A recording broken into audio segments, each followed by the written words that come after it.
এডিসিতে মথার বিরাট জয়ের পর রাজ্যের বিভিন্ন জায়গায় ব্যাপক সন্ত্রাস চলছে। কোথাও বা অগ্নিকাণ্ডের ঘটনা ঘটছে, কোথাও বা বাড়িঘর ভাঙচুর হচ্ছে, কোথাও বা রাজনৈতিক কর্মীদের উপর আক্রমণ সংঘটিত হচ্ছে। বিশেষ করে মহারানীপুর তেলিয়ামুড়া এডিসি আসনের অন্তর্গত বিভিন্ন এলাকাতে চলছে সন্ত্রাস। বিজেপির স্থানীয় নেতাদের বাড়ি আক্রান্ত হচ্ছে, নিরাপত্তাহীনতায় ভুগছেন বিজেপি কার্যকর্তারা। মথার প্রতিষ্ঠাতা প্রদ্যোৎ কিশোর দেববর্মনের আহ্বান শুনছে না দলের একাংশ কর্মীরা। প্রদ্যোৎ বারবার আহ্বান জানাচ্ছেন কেউ যেন সন্ত্রাস না করেন, অথচ বিভিন্ন জায়গায় ব্যাপক সন্ত্রাস চালিয়েছে মথার উগ্র সমর্থকেরা। অগ্নিকাণ্ড, বাড়িঘর ভাঙচুর, বাজার বন্ধ করে দেওয়ার মতো ঘটনা ঘটেই চলেছে। বিশেষ করে মহারানীপুর তেলিয়ামুড়া কেন্দ্রে ব্যাপক সন্ত্রাস চলছে। বিজেপি দলের মাইনরিটি সেলের জেলা সভাপতি রাশিদ মিয়া দাবি করেছেন, মথার একাংশ কর্মী সমর্থকেরা ওনার বাড়ি ঘরে আক্রমণ এবং লুটপাট সংগঠিত করেছে। মথার আক্রমণে তিনি স্ত্রী সন্তান নিয়ে এখন বাড়ি ছাড়া। পাশাপাশি এটাও জানা গেছে, সংশ্লিষ্ট এলাকার এক বিশ্রামাগারে প্রায় 20 থেকে 25 জন বিজেপি কর্মী বিভিন্ন জায়গা থেকে আক্রমণের আতঙ্কে আশ্রয় গ্রহণ করতে বাধ্য হয়েছেন। অনেকের বক্তব্য, যেভাবে এডিসি নির্বাচনের পূর্বে বিভিন্ন জায়গায় মন্ত্রী বিকাশ দেববর্মা উস্কানিমূলক বক্তব্য রেখেছেন, সেই ঘটনাগুলো এবারের এই রাজনৈতিক সন্ত্রাস তৈরির পেছনে বিশেষ কারণ।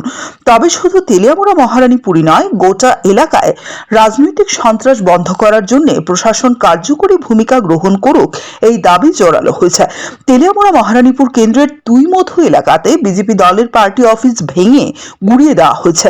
এর পাশাপাশি জাতীয় সড়কের একেবারে সাথে অবস্থিত চাকমাঘাট বাজারের বিজেপি দলের কৃষ্ণপুর মণ্ডল কার্যালয়ে নিরাপত্তা বাহিনী দিয়ে রাখতে হচ্ছে। এই ঘটনাগুলো প্রমাণ করছে, মুখে প্রদ্যোৎ কিশোর সহ মথা দলের নেতৃত্বরা যতই নির্বাচন পরবর্তী শান্তির পরিবেশ বজায় রাখার দাবি করুক না কেন, আদতে ফলাফল ঘোষিত হওয়ার পর থেকে রাজ্য জুড়ে এক আতঙ্কের পরিবেশ তৈরি হয়েছে।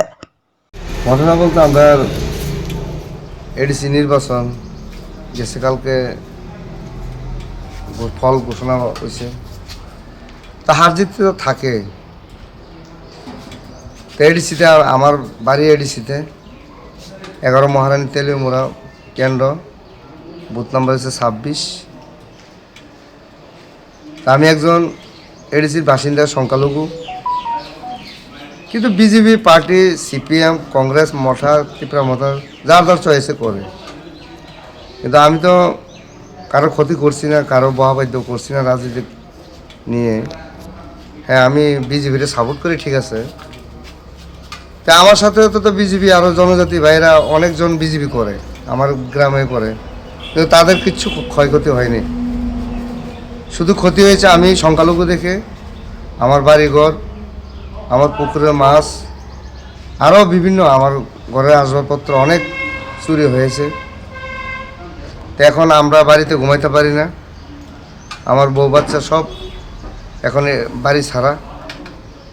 তা আমি এটা আহ্বান করব, ত্রিপুরা মথারা এসেছেন এডিসি সরকারে, ভালো কথা, যাহাতে আমাদের যে সংখ্যালঘু যে আছে ত্রিপুরা রাজ্যে বিভিন্ন জায়গাতে সংখ্যালঘুরা এডিসিতে অনেক ক্ষতিগ্রস্ত হচ্ছে, এটা যাতে ত্রিপুরা মথার যে সুপ্রিমো উনি যাতে এটা একটু দেখেন।